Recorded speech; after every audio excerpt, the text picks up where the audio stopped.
একজন বাউল শিল্পী যার নাম হলো আবুল সরকার, কিছুদিন আগে মানিকগঞ্জে তাদের এক বৈঠকে, তাদের এক আসরে সে বলতেছে, আল্লাহর আগা গোড়া আমি কিছুই খুঁজে পাই না।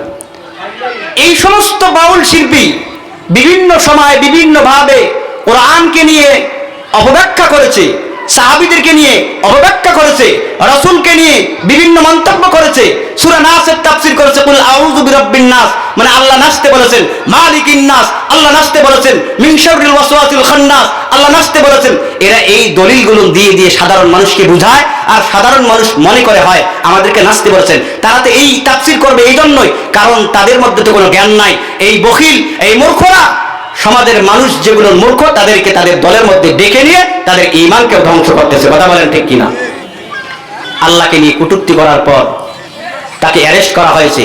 তাওহীদি মুসলিম জনতা তাদের বিরুদ্ধে সংগ্রাম করেছে, বাউলদের বিরুদ্ধে সংগ্রাম করেছে, করে তাদেরকে আলহামদুলিল্লাহ অ্যারেস্ট করাতে বাধ্য করেছে, বাউল সরকারকে অ্যারেস্ট করাতে বাধ্য করেছে।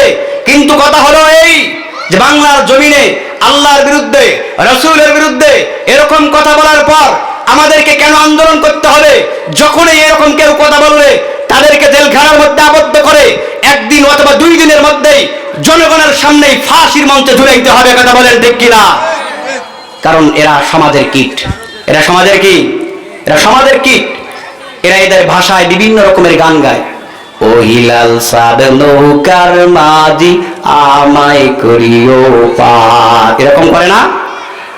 এরকম বিভিন্ন রকমের গান তারা বলে। মুর্শিদ আমার হুজুর ঈশা কি মহিমা জানে, প্রেমের রশি গালায় দিয়ে আস্তে আস্তে টানে।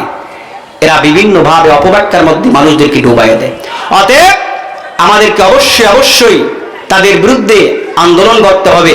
আর মনে রাখতে হবে, বাতিলের পক্ষে যারা কথা বলে, হতে পারে যে কোনো দলের, হতে পারে মহাসচিব, হতে পারে একজন বড় নেতা, হতে পারে নতুন নেতা, পার্টি নেতা, যেই হোক না কেন, যদি আল্লাহর বিরুদ্ধে কথা বলার কারণে তাদের পক্ষে রায় দেয়, কয়েকটি ভোটের কারণে যদি তাদের পক্ষে কথা বলে, আমরা বলবো ওই সমস্ত জাহেল মূর্খদের বিরুদ্ধে আগামীতে আমরা এমন সংগ্রাম করব যে তারা বাংলার জমিনের মধ্যে টিকে থাকতে আর পারবে না। কথা বলেন ঠিক কিনা?